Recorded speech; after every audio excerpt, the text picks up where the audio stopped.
It's time to rip off the mask and get to the task. And let's talk about grass because it's time to jump into the rotation. It's Sunday, and my name is Gary Stein. I'm your political director for Florida Normal, along with my co-host, Carlos Jose Ermida. That's me. I'm Carlos. I'm going to go live on Instagram, guys, so I'm going to walk away here. Thanks for the introduction. And from inside the Beltway, just on the edge, the precipice of the third circle of hell, we have Chris Pino, our executive director, dealing with the aftermath of what was obviously a political theater yesterday in the last few days. Man, if folks haven't been paying attention to their social media, which we obviously know everyone does, here in the Beltway, they acquitted former President Donald Trump for the second time in about a year or so. That our tax dollars to pay these guys overtime just breaks my heart. Now, if you look at the constitutional attitude of it, you read the way that you're supposed to do an impeachment, it almost seems like it set it up so that nobody can ever get a number of votes to be recalled unless it's something severely egregious. But when politics are involved, it's a matter of a lot of politicians just saying, well, I want to vote this way, but I got to vote this way. It really does not give you an idea as to exactly what you're thinking, except for what their party is thinking. People have to worry about losing campaign finances and things of that sort. And so they might vote one way. And it's the same thing with the cannabis laws when it comes to voting for them and voting against them. They're always thinking not necessarily what is the best for our constituents, but what will garner me the most amount of campaign funds, or what will make me lose voters if I vote the other way. And that's an issue, because how would they know just exactly how many of their constituents are pro-cannabis versus those that are not? Well, Gary, they make assumptions. Money in politics is a big problem as to why things can't get done in D.C. And even beyond that, at the local level, at state level in Florida, the county level in Hillsborough, the local level in Tampa, that influence of money in politics continuously drives a wedge between the will of the voters and what elected officials actually do in practice. And there's money in politics. I'm sorry. Go ahead. But we see that in this acquittal of Trump, in that only 7 Republicans went for conviction. Now again, this is not a not guilty vote. This is a non-acquittal. You need 67 senators for an actual conviction. They got 57. They needed 10 more Republicans to vote with Democrats and those other 7 Republicans to actually convict of impeachment. Now that being said, impeachment is a highly partisan issue in a lot of cases, because you have a base which has been cultivated by President Trump, to basically fall in line like he is their de facto leader of their party. And you have a long establishment Republicans who have run for president before, like Mitt Romney. You have folks who have been in the game, 30, 40 years, who feel as though that they're the voices and leaders of the party. So while the Republican Party is having a civil war, if you will, and fracturing over these issues, the fact is that money in politics is the winner of the day, and there is no more prevalent issue of the divide between the will of the voters and the practice of the politicians than cannabis prohibition, because money has always been injected. Their money has always been the core reason stakeholders have fought to keep prohibition as the status quo in this country. And now that there is a cannabis industry, there's money coming in from all sides. And it's not a two-sided issue anymore either, because now you have this issue of big cannabis with vertically integrated huge companies fighting against allowing mom and pop businesses to come into an industry like Florida. So money in politics really is the root of all evil. Well, and it's also within our advocacy as well. Now, there's a good group out there called the Marijuana Policy Project, currently run by a gentleman by the name of Stephen Hawkins. And the 2 previous leaders, they kind of fell out of favor due to various personal issues that they had. But one of the things that the that I had complain about in regards to the marijuana policy project is that they really kind of put Florida aside. They let us fight it on our own, and they fought for other states instead at that point in time. And I kind of took Steve to task at that last time that I saw him. He said, well, don't worry, we're working on a national effort, and we'd want you to get involved. Well, the United States Cannabis Coalition was just started this last week as a huge coalition of all the corporates across the country, and Marijuana Policy Project is heading this, spearheading this effort. And I went and looked at their pamphlet to see what it would take for us to join the USCC. The bottom level membership level is $10,000. Oh, wow. The top level is $300,000. So, like, what, for normal to join that? Anybody, Suncoast organization, individual. Really? If you don't have more money than God, and I don't think God even has a wallet, but we're going to get to that later. That's theology. You just can't get involved because money rules. And I'll be honest with you, I was naive. When I got started with this industry, I was in it for patients getting access to medicine. And that's all I concentrated on, was getting that bill passed. I had no idea there was a tsunami of corporate business flowing behind me, just waiting to get out, kind of like a genie in a bottle, kind of like the everything flying out of Pandora's box, as it were. And I opened up that Pandora's box, and so the good stuff went out left, but so did the bad stuff. What's funny about me is that when I first got into this, I thought that economic interest was going to be like the main contributor. I thought businesses wanting and lobbying the government to allow for a marijuana business would be like the best thing possible, but apparently businesses are corrupt, and I was wrong about that. Well, if ever you've been bitch slapped by the invisible hand of the economy, you should know that it can be a cruel mistress and less personal and more into the numbers in a situation like that. And we got to get back to humanity at some point in time and make it about the patients, not just about the dollars. But apparently the dollars do have a major performance standard when it comes to getting things done. Yeah. But I mean, can't we just like make it about like people? Like, the idea behind the cannabis movement when Normal first started, Normal's idea was that it was a victimless crime. Nobody should go to jail because they're smoking a joint. There's nothing wrong with getting high, guys.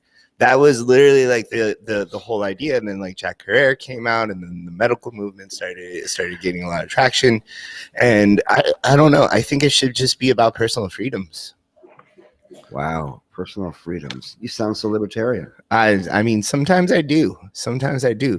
But here's the thing, it's like I don't sound libertarian when things are hurting other people. And that's the thing, is like cannabis isn't even it's doing nothing but helping people that consume it. So you're not a Randian libertarian, right? I don't know who Rand is. Ayn Rand. And Atlas Shrugged. Atlas, the world of I got smart. You're very philosophical today, Gary. Yeah, Gary. I thought you were like he's a Rand Paul libertarian. Huh? Yeah. Well, that's who Rand Paul was named after. Was Ayn Rand.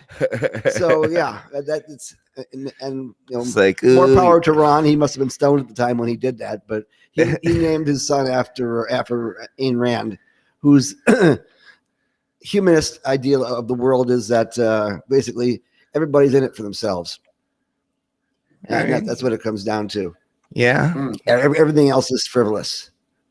I don't know. You ever read The Fountainhead? I think everything except for humans are in it for themselves. But the way I like to say that is that humans are the only thing on this planet that have the ability to prosper and not be in it for themselves. Everybody else is selfish. Read The Selfish Gene, Richard Dawkins. I gotta mention today because it happens to be I like February this. The 14th. This should just be like the philosophy show. You guys just want to talk philosophy the whole time? We can do, but I gotta get kill our viewership.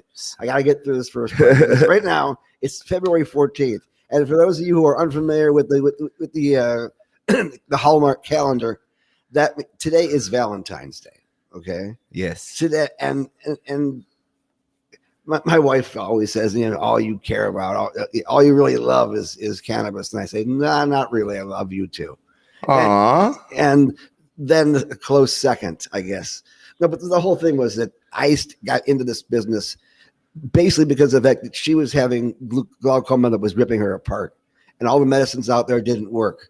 And so I thought, well, I know about the studies that happened in the late 70s, early 80s in regards to glaucoma, and let's go ahead and see if we can't make this legal for her. And so I got into this business for the love of my wife. And yes, dear, you are not, I know you're not watching this right now, but you're going to watch it on rerun. So I want you to know, happy Valentine's Day. I happen to love you. You are the love of my life. And this is the 41st Valentine's Day, and it just keeps getting better. Like, weed's the only thing I love. I don't have a Valentine's Day. Well, actually, we do have studies also which says that cannabis actually enhances love. Not the fake stuff, not the stuff where you go into a bar and you come home with somebody you don't know. It's when you come home with somebody, you'll know them so much better, at least by the time you get home. And you'll actually know them the day afterwards as well, because the whole thing is about, if you're familiar with Freudian, of course, alcohol enhances the id, whereas cannabis enhances the ego.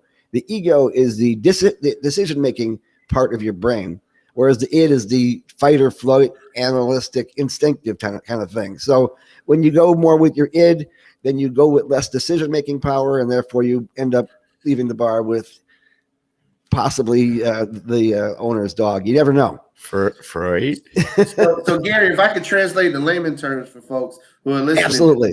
When you drink alcohol, you're more likely to wind up in one of those Coyote Ugly situations versus when you smoke weed, you're more likely to actually realize that you should not be bringing that particular person home, even though it's 3 a.m. But wouldn't it be great if there was actually a consumption lounge available here in Florida or in this country, where you can go there and alcohol is actually frowned upon, but cannabis is actually is the norm, and you can connect with like-minded people in that kind of situation, in a bar-like situation, but with the substances switched out. Interesting, very, very much so. I mean, I've seen it happen at pop-ups, in DC, where they'll have them at a local bar, and no one will go to the bar that night, but everybody will be, at the dab rigs. Folks are out there getting their edibles and their flowers and their pre-rolls. So yeah, most definitely. Just like when we hold events at like bars and shit like that, like almost every time the bartender's like, "Yo, this is the chillest crowd I've ever served." It's like nobody got angry. Like, people normally get angry when I'm working. Yeah. People were polite. They waited their turn. They had no problem waiting for the bartender to get to them.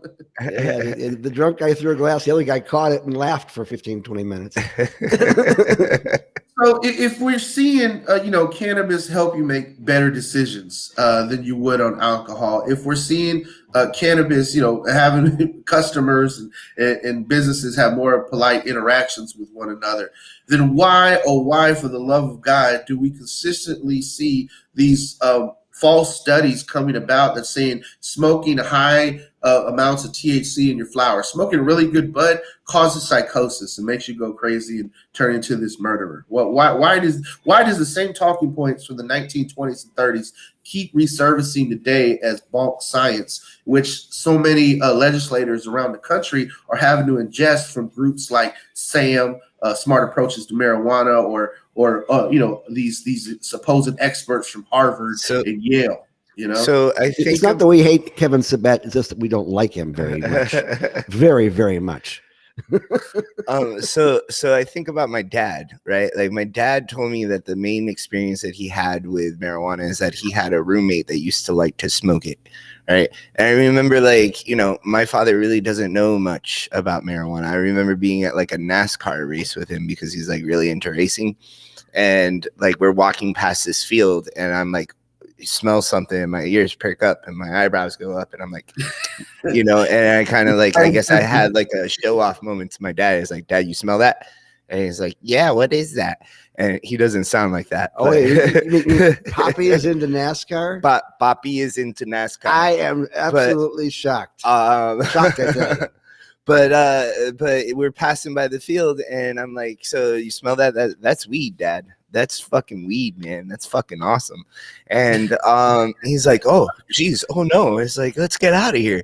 And no, Let's get but out of here. I think about it, right? And it's like my dad stayed away from it because he, like, you know, he's got this romantic idea, Cuban idea of having a son. And he's like, I am going to live an outstanding life because one day I will have a son and I have to be an example for him.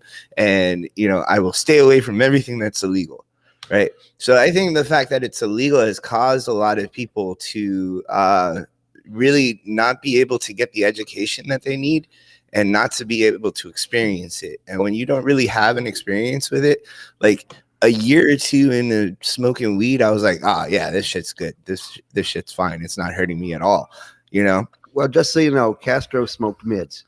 Castro smoked mids in those cigars? He those were not cigars. Those were mid blunts. Mid blunts? We need to do that where we get like a Cuban cigar roller from out here and just roll a bunch of a couple tarantula rolls and things of that sort. All the so good stuff. I don't want to smoke spiders. What? But yeah, You have me confused because I know people smoke toads, you know, to get DMT. You know, you have to lick them. Spiders.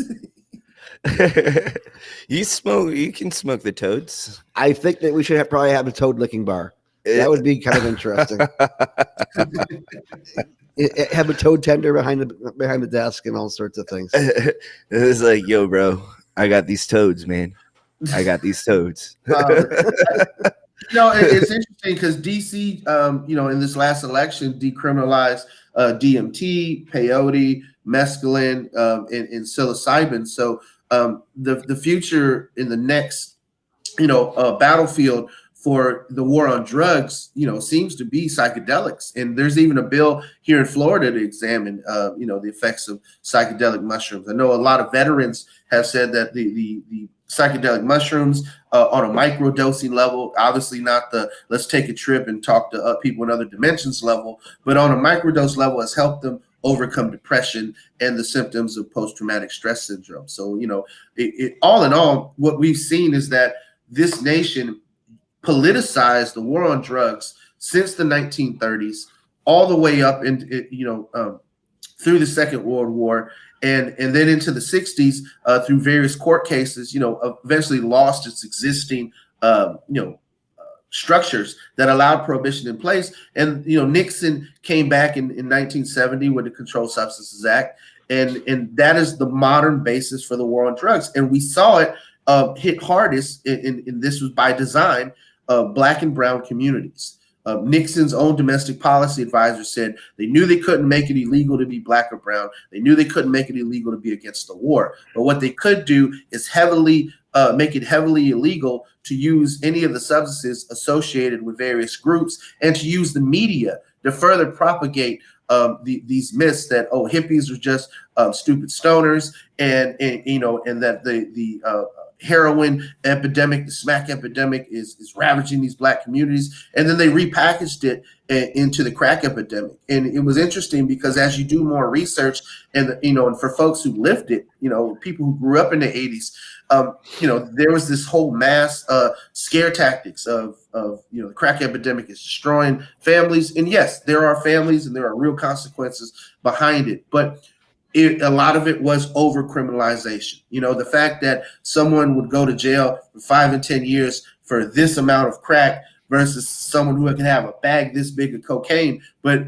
it's this big bag of cocaine that will make, tons more rocks than anything else. And so, we see this hypocrisy, but then we also see that marijuana gets tied up in a Schedule I drug, that it's actually treated worse than cocaine in a lot of places. And, for many of the folks that have gotten involved in NORML in the modern era, the ones who weren't, around when it was founded in the 70s, like Gary, but for us millennials, we've all had personal interactions in one way or another with an unfair law enforcement apparatus. We've seen the selective nature of it too. We've seen where, depending on what group of friends you have in the car, the officer will just take your blunt from you and let you go versus pull everybody out of the car, shake them down, and try and make something bigger than what it is. And so that is why a lot of us stand up to this injustice, because we've seen the racial motivations behind prohibition, and we know that it's not fair. Even in our own backyard, in Tampa, you're 6 times as likely to go to jail for weed if you're black versus if you're white.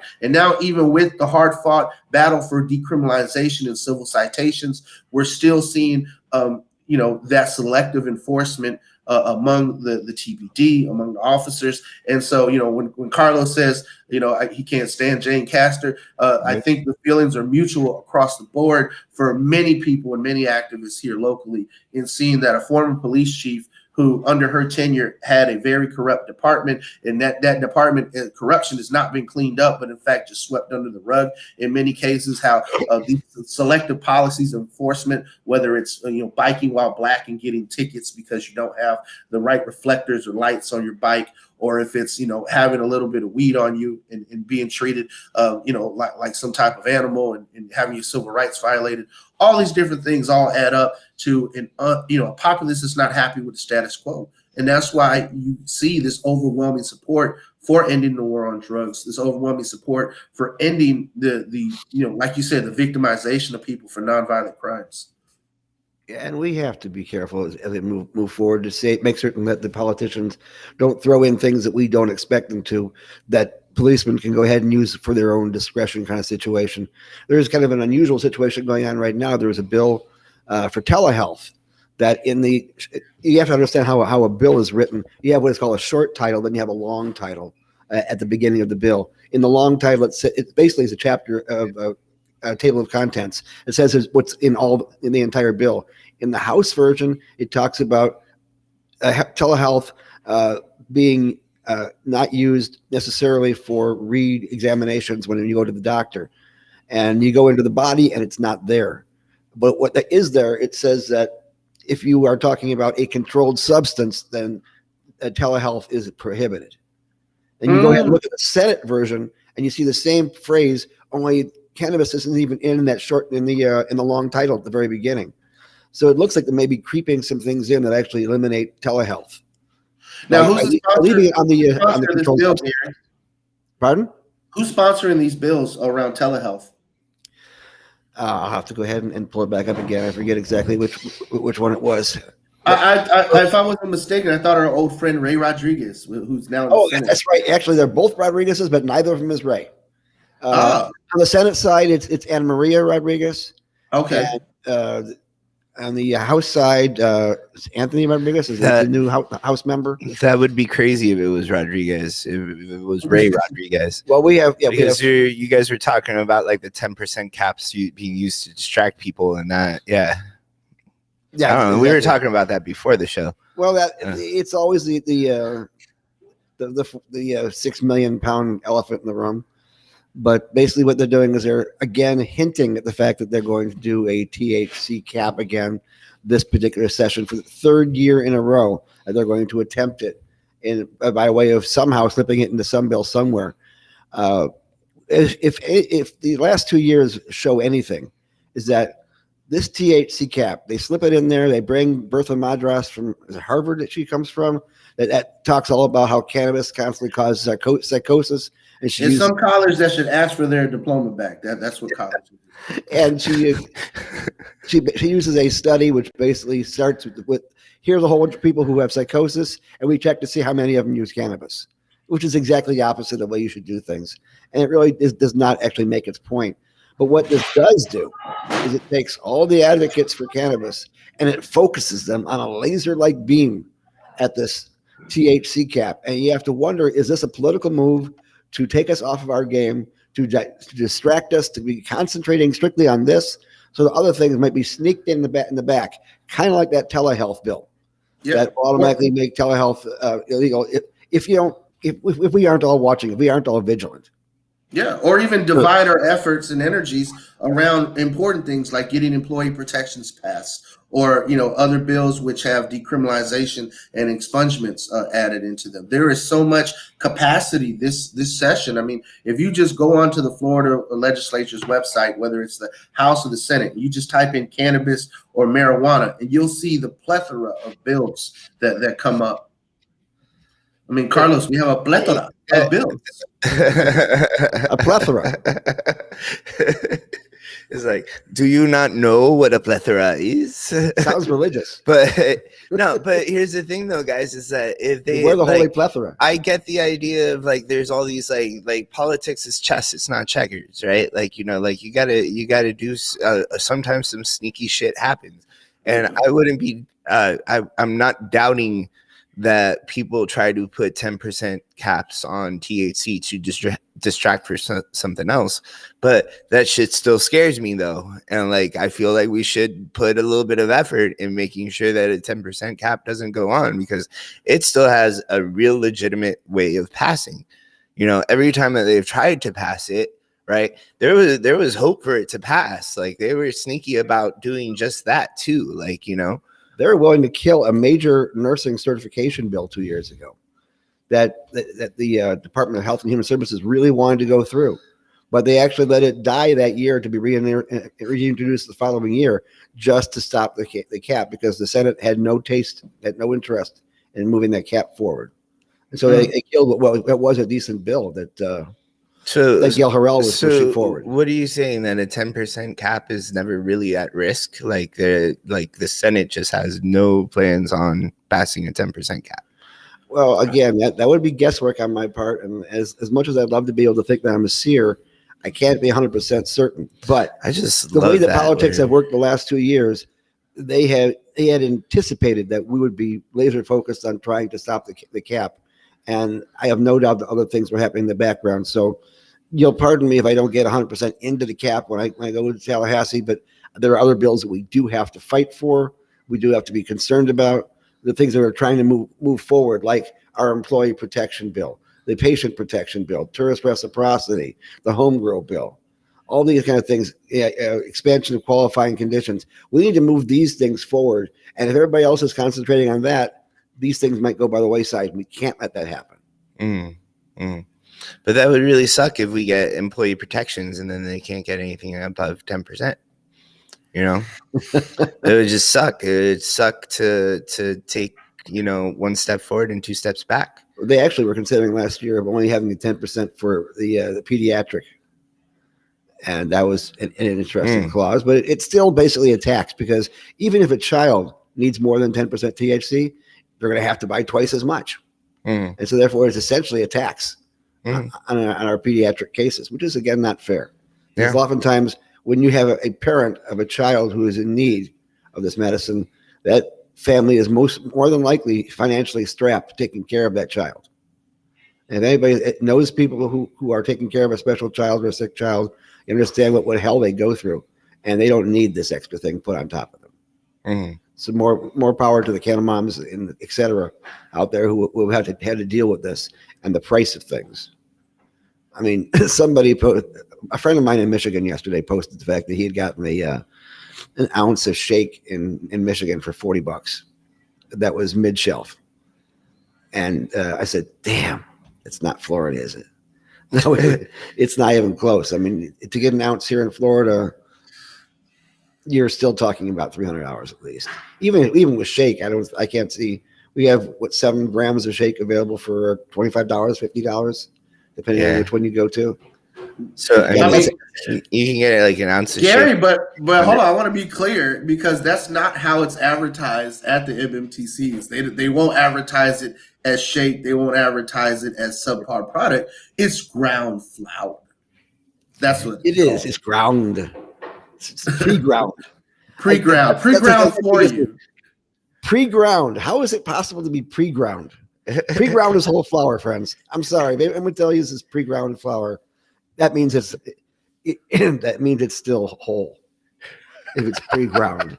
I mean, that's just logic and English, right? Funny to me. The marketing in the modern industry is just something else. To see how they can, you know, market these products, you know, like, oh yeah, let's figure out a way to sell our shake. What are we going to call it? How about we call it pre-ground flour? Like, oh man, who's in the marketing meetings? I want to talk to that guy. Yeah, the marketing people are the real mavens in a lot of these MMTCs. The way that they promote their product, the way they promote their business, the way they promote their business acumen means so much. I mean, MedMen had the idea that they could create the new normal by creating a brand that would be so normal looking that it wouldn't be considered a formerly illicit substance. And they pushed hard on that. Unfortunately, they had a lot of other issues in regards to how they spent their money. So MedMen is kind of a cautionary tale as to how to blow everything. But the idea of creating a brand that looks normal was not a bad idea. They don't have any integrity. That was no integrity. No integrity. No integrity. You need to go to Integrity That's Farms. how are you gonna build a brand like that and not have any integrity? Yeah. And for those of you who don't know anything about integrity, you should definitely check out the last 2 seasons of South Park. They have parodied this idea time and time again. My favorite was when Randy decides he's going to expand Integrity Farms into China, and he gets arrested going through customs with just pounds of weed. Yes, don't take pounds of weed to China. It would be very bad for you all. You think the U.S. is bad at prohibition? There are some other regimes out there. I remember reading about a guy who, I think he was in the United Arab Emirates. I think it was like Dubai or something. And he smoked a J before he got on the plane, and he put it out with his foot. And apparently, some of it got between the creases in his sneakers. And when he got to the airport, he had like a little bit of a J in his foot. And they tried to throw 30 years at him in Dubai. For that little bit of a joint. Wow. Traveling with my sister is like there's always like a 5-minute situation where she like sees a drug dog, or no, she sees a bomb sniffing dog, and she's like, bro, you don't have anything on you. Did you smoke before you came here? Do you smell like weed? You don't smell like weed, do you? And it's like, sis, come on. All the weed's in my checked-in luggage. We're still dealing with a lot of antiquated ideas. My friend who passed away, other people knew him, Bill Monroe, a couple years ago. He was working at Three Boys Farm on 24 hours a day practically for a while they were getting their stuff going, and he wore this set of gym shoes while he was working on the grow room, and then he took his kids to Disney World that week, and he wore the same sneakers. Now normally he had extra clothes on all that bit, and for the bunny suit, or you want to call it, to keep things clean, but there happened to be some residue on his sneakers, and one of the Disney dogs pinged on him. I didn't know Disney had dogs like Pluto. Well, no, it wasn't Pluto. This one was more on a leash, but it did ping on him, and then they were getting ready to throw him out of the park, and he had to say, "I happen to work at that place. Could you really smoke or use any of that stuff? It's on my gym shoe." I mean, you want to lick my gym shoe? Go ahead, but I don't think you're going to get much out of it. I was like, there you go, followers. Don't step on weed and go to Disney World. Oh, and if you lick your sneakers first. Pluto will bust your ass. I mean, what is Mickey giving the poor dogs over there? He's just hopping them up on drugs so they can sniff them out, huh? So just for the record, I do want to establish that, like, for America loves dogs. We all love dogs, right? And to that point, that is probably one of the most inhumane things to do is like, hey, we're going to take this loving animal that loves us unconditionally, that we've evolved with over, several thousand years, and we're going to turn them into a junkie. So then that way, when they're an adult dog, they're going to just give me the drugs, give me the drugs, give me the drugs. Where are the drugs? Where are the drugs? So to me, I firmly believe the next step, once we can protect patients' rights, is to move on to the inhumane treatment that is the job of the canine drug dog. It's just wrong to get a dog hopped up on what it is. So yeah, they take them as puppies. Did you do that on purpose? Did you get the dog to come up on purpose? America loves dogs. So they get dogs addicted to coke and weed and everything else at a young age, and then the dog knows how to sniff it out, just the way you did, Carlos, as a young teenager. You tried it, and then when you're with your father years later, Dad, you smell that? Same premise. It's like, I don't smell anything. It's like those. But you had that choice. You had the choice. No one asked the dog. Does that mean that Carlos did a job with TSA? If Carlos was a TSA agent, nothing would get past him. I would not have started. Would you please stand to the side here? We need to have Carlos come over and sniff you, please. Get in the line. Get in the Carlos line. But then, to get coke, to be able to find coke, I'd have to be addicted to coke. Exactly, and that's just Look at this. Look at the countries we're talking about where it's the most dangerous to bring cannabis into the country. China, the Arab Emirates.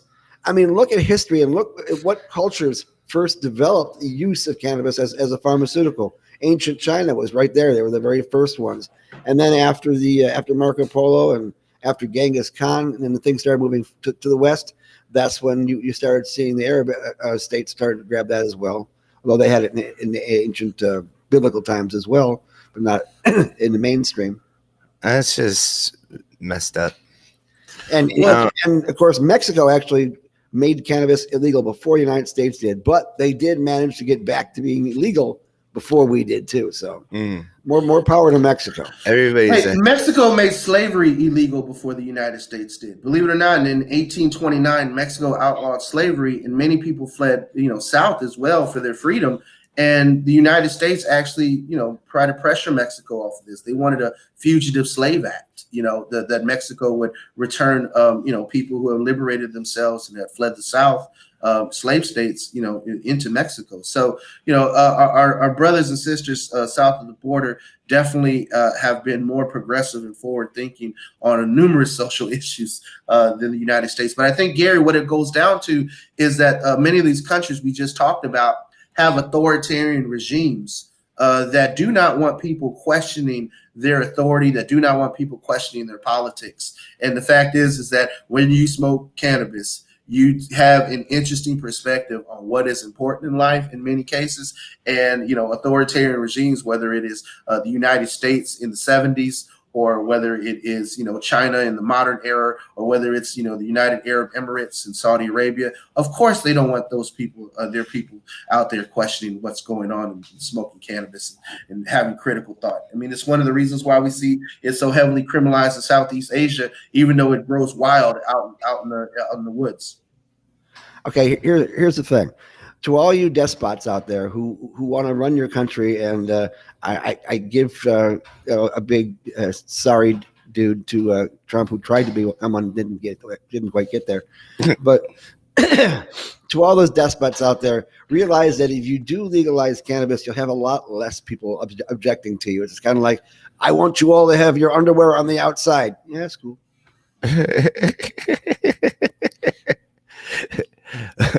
So what is it? Cannabis makes you question authority, or you're just like cool with it? Like I don't get it. It's like, I don't like the way that civil rights is happening in this country, but I'll wear my underwear on the outside. Yeah, that's it.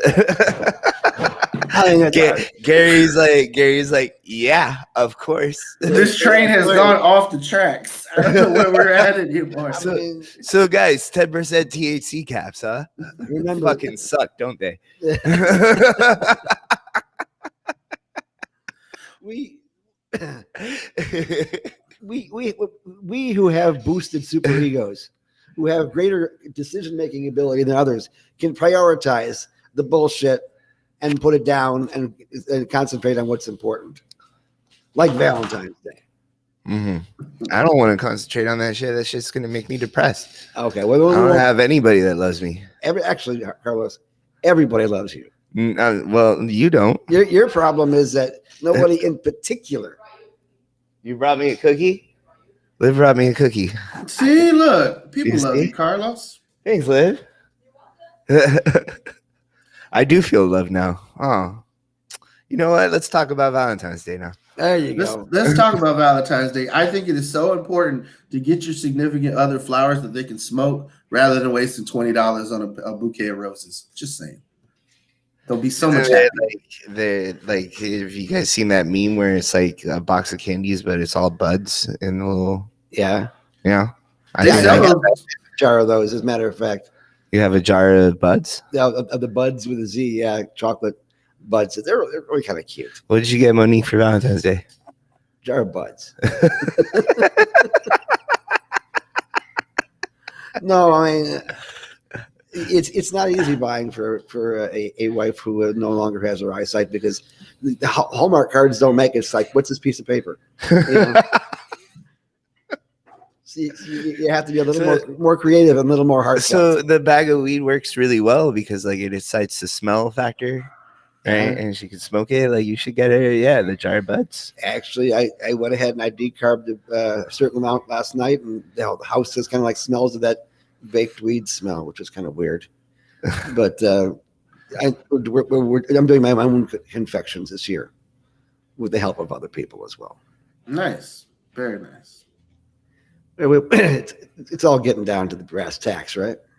I wasn't paying attention. I was looking at. Now, question is, St. Valentine's Day, is it based on a Roman pagan holiday for Eros? No, or is it actually the patron Saint Valentine, who is the patron saint of what, Chris? Well, Saint Valentine was a Roman priest who was conducting Christian marriages in private, at a time where having a Christian marriage was not necessarily allowed. And so it did, interestingly enough, morph into this. But like all modern holidays, we lose the actual stories behind it and such. And I find it quite interesting to learn more about the historical figures that these saints are, more than the idolized or commercialized versions of folks. For example, Santa Claus was actually St. Nicholas, who was actually at the Council of Nicaea when they were deciding which books were going to be in the Bible. And he actually walked over and bitch slapped a guy for saying Jesus was not a divine being. So I thought it was quite interesting that Santa Claus pimp hand is quite strong, but he's not the jolly fat guy that we see everywhere posted all over the country. So you're telling me that St. Valentine did not invent the conversation heart? No. Unfortunately, that was a good old fashioned Hallmark. Well, who invented the box of chocolates then? American capitalism for the win. Fat people. American capitalism that wanted to get people fat. I mean, you can tell when Christmas is over when all of a sudden all the shelves turn pink over at Walmart. So they put row after row after row of Valentine's candy out for 2 months prior to it. But the best prices, of course, are tomorrow morning, guys. I wish there was some sort of like weed story behind St. Valentine's Day. Like, honestly, there's like Santa Claus comes from like a bunch of different, like St. Nick is not the only thing that, Santa Claus is based off of. It's a huge part of it. But like, there's like this big mushroom legacy behind Santa Claus and whatnot. Like, I wish there was like some sort of like St. Valentine's I'm still worshiping smoke weed with like the people that like he married underground or something like that. You want a Krampus? The Krampus, yeah, Krampus. That's the Dutch version that has what was it, 10 little midgets or something like that steal children, put them in bags, and steal them away if they aren't good. St. Valentine stole weed from children and put them in bags. No, that's. I just want to start a religious story about weed and Valentine's. Well, then we should change it around so that Valentine's he actually gives out bags of weed. There you go. St. Valentine's would like smoke weed with I don't know. I lost it. He smoked weed. There you go. So here's the interesting thing in thinking about cannabis was widely used in the ancient world in many cases. I mean, we have documented evidence of it being used. You have to think, did these guys hotbox it? Did they pass it around? Were they in the rotation as well? All these years ago when they were deciding all these various things that we now believe in today. So I find it interesting that from a historical perspective, thinking about how human beings are now and how they were back then. I mean, I think if some of our lawmakers actually jumped in the rotation and maybe had a session before they decided to go out there and sponsor some of these bills, like caps on THC percentage, maybe they would think otherwise. I'd really like to pass one of these 27% THC flower joints to these bill sponsors and be like, hit this and then tell me what you think. And, obviously watch them not turn into Dr. Jekyll or Mr. Hyde and go on a murderous rampage. They'd be just fine. They'd probably sit there and be like, yeah, what was I thinking? And I'll tell them, you were thinking that you were going to take checks from Drug-Free America and the rehab industrial complex, and you were going to use those checks to get reelected. And that's why you're pushing these bills. I mean, let's call these policies out for what they are. They are the influence of big money and the influence of other industries constantly inserting themselves into the war on drugs, constantly inserting themselves into the fight to end cannabis prohibition. And we have to come back and spend time, energy, and resources to combat them. And to Gary's point, there are so many other great fights out there that we need to be having that we have a limited amount of time, energy, and resources to devote to, and it does become a distraction.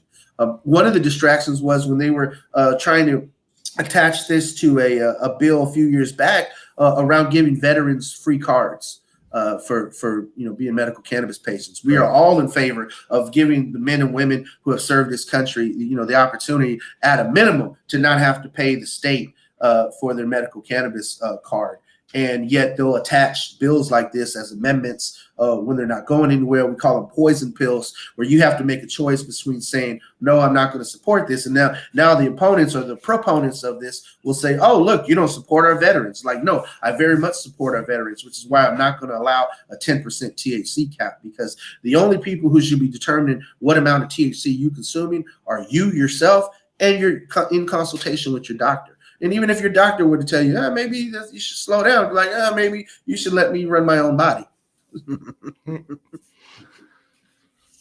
Yeah, they're definitely trying to get us off of our game.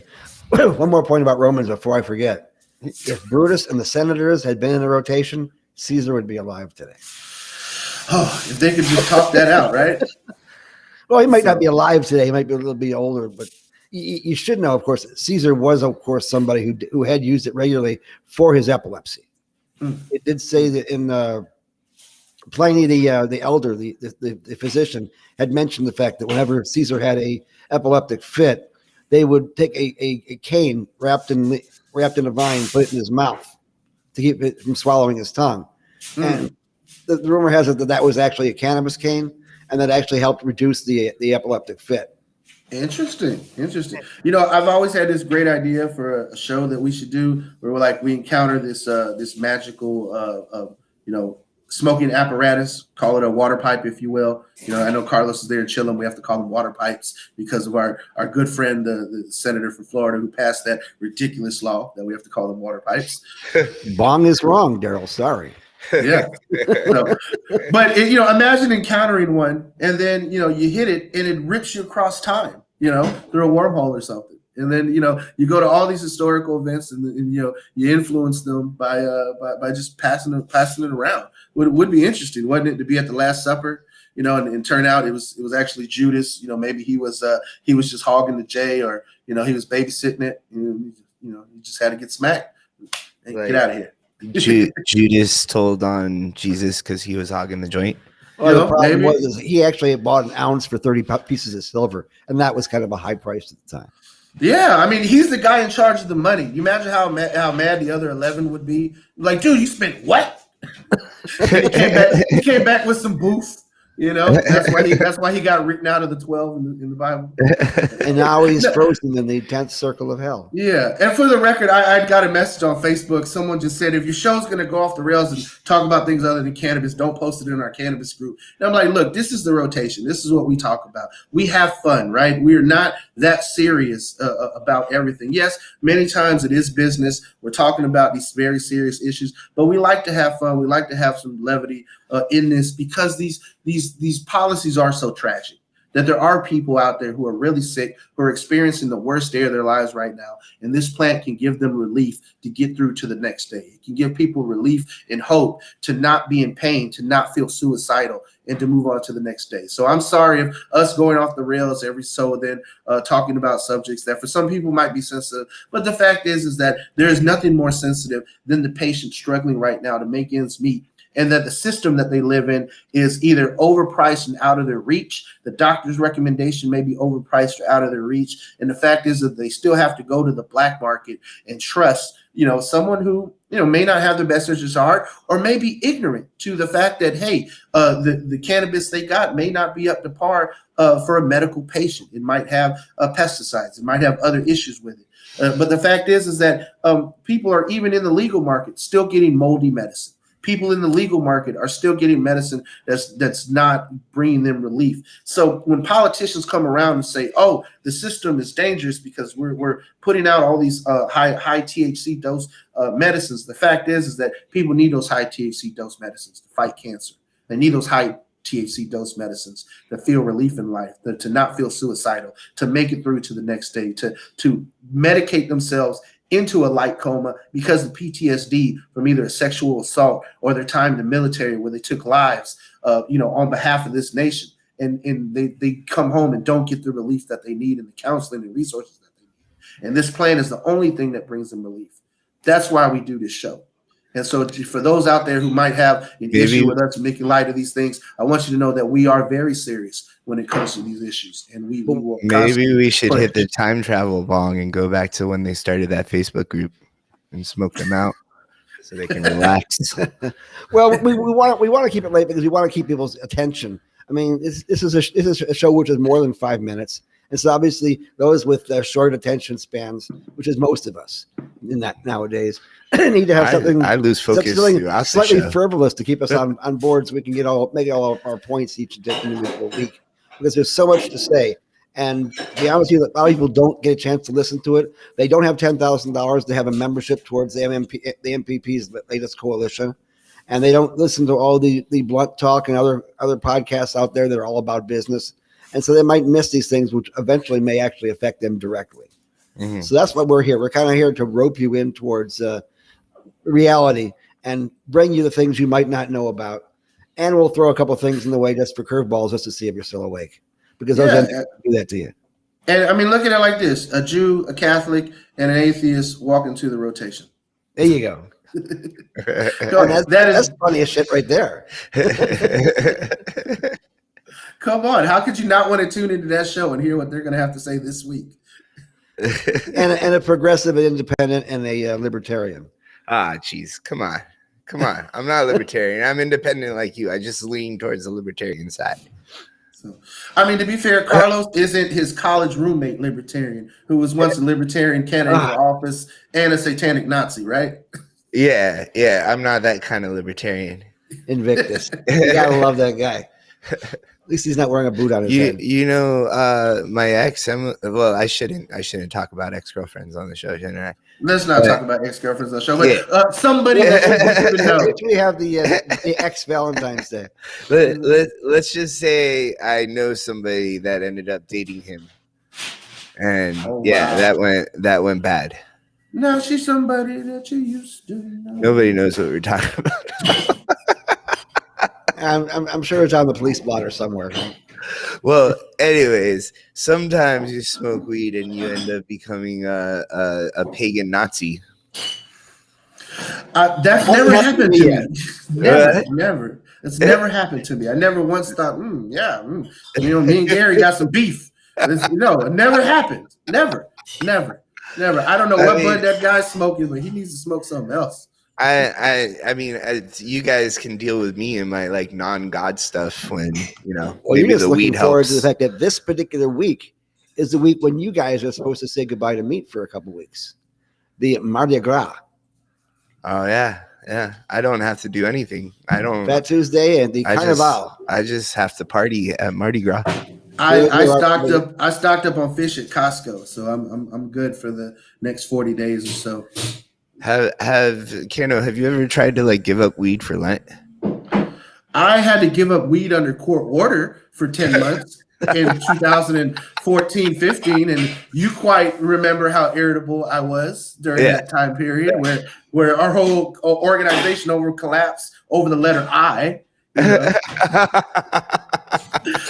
So I would say this much: the prohibition of cannabis is more harmful than anything. Yeah, we could have just called it the Spring Leaf International Festival.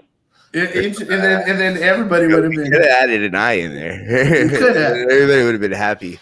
It's hindsight. For those of you who don't know, in 2014, I was arrested for getting my father medical cannabis when this is prior to Amendment 2 passing. And this is one of the motivating factors for Carlos and I, or at least for my personal perspective of founding this chapter. Many of our board members have all encountered various, instances with prohibition and its unjustness in one form or another. But for me, to think that, this is the only thing that can help my father. The doctors are telling us there's nothing else out there. I can't wait on the politicians because, as a matter of fact, by the time they implemented Amendment 2 in summer of 2017, my father had been dead 6 months. So the fact is that when your loved one's lives are on the line, you can't wait. You have to make that decision between being a law-abiding citizen and doing what's necessary to keep your loved ones healthy and alive. And so I made that choice. And that choice cost me my freedom. It cost me tens of thousands of dollars. It cost me several months sober in a court-ordered drug rehab program in order to keep my record clean. And I think that those facts are why people need organizations like ours. That's why we're a membership-based organization, why many of our members say, this isn't right. I'm a sick patient, and I shouldn't be going to jail for this. I mean, you think you're sick now. Imagine being behind bars, getting the non-organic food that you get, at Orient Road or Coleman Correctional up north. They're in this state. Prohibition is still very real, and it varies from county to county, municipality to municipality. And if we're going to talk about municipalities real quick, I would like to put Sarasota on blast because apparently Sarasota County thinks that even if weed becomes legal, even if adult use becomes legal in the law of the land in the state of Florida, they're going to opt out because for some reason, Sarasota is just this beautiful place to live that we can't allow cannabis to come into, which is ironic because if you watch Claws, there's an entire TV show of how Manatee and Sarasota counties are the center of the pill mill epidemic in the state, and how it's just sad that that's pop culture now. That anything south of Hillsborough County between here and Naples is part of the center of the pill mill epidemic, which makes sense. I mean, you need to have people with enough money to buy these fentanyl-laced pills, and the type of people who would go to the doctor to get their drugs rather than going to the stoner down the street. Now, it's interesting that Sarasota is not the only place so far that has put that kind of thing in place. Marco Island over by Naples was the first to do that. Notice it's happening in high rent white districts. Well, geez, Gary, that's kind of a coincidence, isn't it? I was going to say Republican, but Gary just was great to task. Reach white people neighborhood. Gary's like, white people are at fault here, right? Not necessarily. It's white folks, in Marco Island, by the way, where Boehner has a house. Is Marco Island like actively lobbying the state to make sure that they include a clause saying that counties can like opt out? No, they're just saying on their own that they plan on opting out regardless. So it's making they're trying to preempt laws, basically. Like, if y'all pass that law, it's already illegal here. That's one of the things that the whole Sarasota thing was actually so interesting to me, was because like Sarasota is actively lobbying the state. They're at the point where they're like, yeah, weed's gonna be legal. We understand it's gonna be legal. Okay, it's coming to Florida, but we just don't want it here. So we're going to get ahead of this here, and we're going to make sure that we lobby the state to make sure that they allow us to opt out. And then the next thing isn't Munchies 420 in Sarasota? Like, doesn't that like kind of like that kind of sucks for them? Well, if they stay medicinal, they'll be okay. And another thing too is like the city of Sarasota, like the city, not the county, but the city actually decriminalized weed like pretty severely, like lately, right? Yeah, guys. so the circus leaves town and Sarasota goes nuts. That's what it's all about. Gary, this is the 21st century. Nobody knows about circuses anymore. They're illegal now. They're gone. There's no more Ringling Brothers. I remember as a child my grandparents taking me to the greatest show on earth. But for those who don't know, Florida has always been the winter home to carnies and to circus folks who, in the summertime, they travel up north. They have circuses everywhere. And in the winter, it was always interesting that we always had the Ringling Brothers show in January, February. It was always fun as a kid to go to Ringling Brothers in January, go to Florida State Fair in February, go to Strawberry Festival in March. I mean, I used to love the wintertime. You're coming off Christmas, as a little kid, you're just in this whole consumer culturalism high. And then you realize that, and Sarasota was ground zero, or I should say clown zero. There's apparently I kind of want to go back to, because like this is a question I want to ask you guys, and we like completely got derailed. But the 10% THC cap is only on flower, right? It doesn't include concentrates. Well, it'd be kind of hard to put it into concentrates. Concentrates are usually hanging between 60 and 90% THC. Yeah, so my point is, it wouldn't make concentrates illegal for medical use, right? You can imagine a wax that is 10% is kind of like earwax. Well, let me be clear about something. You want to dab earwax? No, I do not want to dab earwax. Do not dab Carlos's earwax. I'm sorry. It's a line that I draw. It's actually 80% THC. I would not be surprised, Carlos, if you were like 80% THC. But I want to say this. Gary, did you happen to tune in? I know the Florida Cannabis Action Network were live streaming hearings in the state of Washington, in the Evergreen State, because that is ground zero right now for caps on concentrates. Is that they had hearings, was it Friday, around, bringing in parents and bringing in people from various universities locally that are saying, these high concentrates are a danger to children, and we need to limit them or make them illegal and put caps on them. So just to understand that the stakeholders in prohibition are launching this fight all across the country in various states, and they're looking for wiggle room, whether they can get the 10% THC cap on flower, or whether it's in Washington State where they are attempting to cap the THC in concentrates. But it is there, so don't think that it can't happen. And Gary, Lee Rodriguez has often said that there's a 10% cap in the Netherlands. Well, here's the deal about the Netherlands. Yeah, they have coffee shops where you're allowed to go over there and smoke whatever you want. But realize that all the cannabis in those coffee shops is black market. Every single bit of it, because the legal stuff is 10% or less, and people just are not having it. So that's where we are. And if Ray says we should be more like the Netherlands, that means we should have a policy where people can smoke in coffee shops on the street. Yeah, people can break the law in coffee shops. It's a policy of toleration more than anything else, and they don't Carlos, really have it. If that's the case, you need to start serving cafe con leche at Chillin', bro. You're not coffee con leche. I live on that. I would drink so much cafe con leche, you have no idea. I found out that Cafe Bustelo actually has cafe con leche K-cups. And so I went on Amazon. I got about 200 cups or so. I use them frequently in my own house. It's nice to get a just single dose of them. So single dose. You're microdosing cafe con leche? Absolutely. Since I was like 5 years old. All right, guys, we're running a little long here.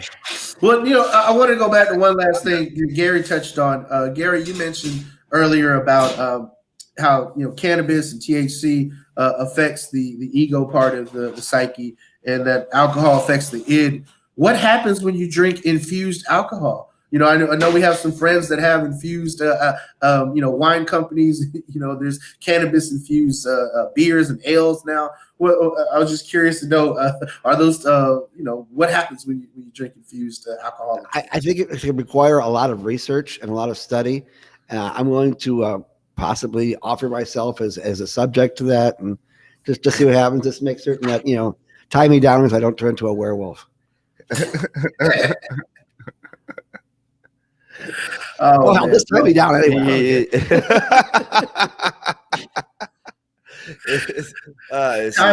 me up and get me high. That's ever done. That's what Gary said. The weirdest. Happy show. Valentine's Day, folks. We do want to mention the fact that here at Florida Normal, we are a membership-based organization. We do need your subscriberships.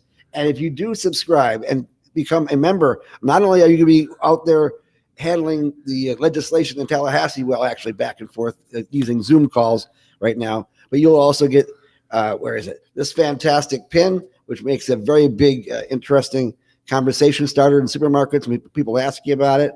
And you get this fantastic, and don't forget, we still have mask orders all over the place, a genuine Suncoast Normal mask where people say, you want to put your money where your mouth is? This is where our mouth is, right here, right in Suncoast Normal. And you can be a part of the action, and you can be part of the change. And we have that thing put up there, so suncoastnormal.org. And we have some new executive members to our organization this next week. You want to go ahead and throw a quick intro before we head out? Just Debbie Lamora from Green Hat Gals. Hey, Green Hat Gals has become our new events director, and we have a new communications director who's shout out to DJ Howard for joining our board as our new director of communications. She hasn't communicated to me yet. Maybe she hasn't started the job. That's the whole thing. No, we'll get to it. So, hey, Carlos, I just want to point out that link there. It says suncoast.org, not Suncoast Normal. And so I don't want anybody going up to a Suncoast Credit Union thinking they can get their Suncoast Normal mask. That would be a nice perk, with a savings account, right? Hey, do it for the teachers. Do it for the teachers. How's that, Keno? How's that look? Suncoast Normal, NORML.org membership. And don't forget to get your mask too. Absolutely. I love doing the cold credit things, huh? We are getting close to the session. We're almost finished with committee weeks. We only have a couple more committee weeks, and it actually starts the first week of March. So we will be getting active pretty dang soon. We used to have these lobby days over in Tallahassee, but right now they have the building locked down tight. So we can't exactly do it this year, but we will find virtual ways to handle it. We do have bills already in the mix, and we are going to move them forward, and we're going to ask for your help to make some contacts with your representatives and your senators. And what the heck, call the governor if you want to. Have fun.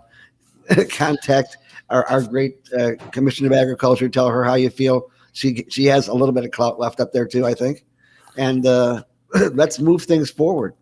So the best way to, figure out what's happening with lobbying this session would be to follow us on social media, Suncoast Normal, NORML, right? And also tune into the rotation because, in between talking about, whatever weird things we were talking about on this show, we'll talk about cannabis legalization. It's easier on a Facebook post to be a little more focused on the bills and things of that sort. So watch Sunday morning is not a big focus day for me.